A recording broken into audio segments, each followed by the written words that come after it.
ఎవరైనా ఒక వ్యక్తి యొక్క జీవితాన్ని పరిశీలించాలంటే, ఎవరైనా ఒక వ్యక్తి యొక్క నైతికతను చూడాలంటే, ఎవరైనా ఒక వ్యక్తి యొక్క గుణగణాలను పరిశీలించాలంటే అందరికన్నా ఎక్కువగా ఎవరికి సాధ్యమంటే అతనికి సన్నిహితంగా ఉన్నటువంటి వారికే.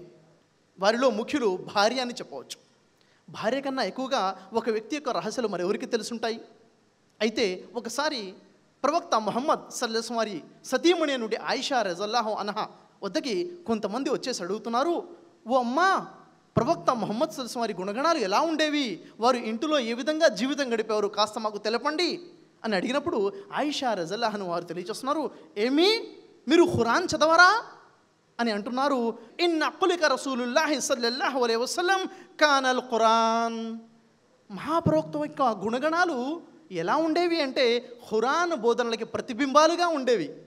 ఖురాన్లో ఏవైతే బోధనలు ఉన్నాయో ఆ బోధనలు ఆచరణాత్మకంగా చూడాలంటే మహాప్రవక్త వారి జీవితంలో ఉండేవి.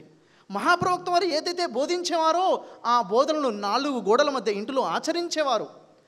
ఆ మహాప్రవక్త వారు ఇంటిలోకి ప్రవేశించే ముందు ప్రశాంతమైనటువంటి మనసుతో చిరునవ్వుతో మందహాసం చేస్తూ ప్రవేశించేవారు. మహాప్రవక్త వారి ఇంటిలో వారి పని వారే చేసుకునేవారు.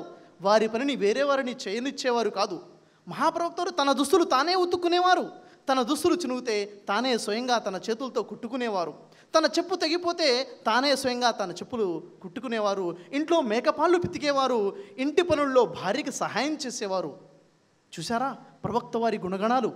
జగత్ ప్రవక్త, సమస్త మానవాళి కోసం కారుణ్యంగా పంపడినటువంటి ప్రవక్త ఇంటిలో వారి యొక్క వ్యవహారం ఎలా ఉంది, ఈరోజు మన జీవితం ఎలా ఉందన్నది ఒకసారి మనం పరిశీలించాలి. ఆ కారుణ్యమూర్తి, ఆ హృదయాల విజేత యొక్క జీవితం ఎలా ఉంది.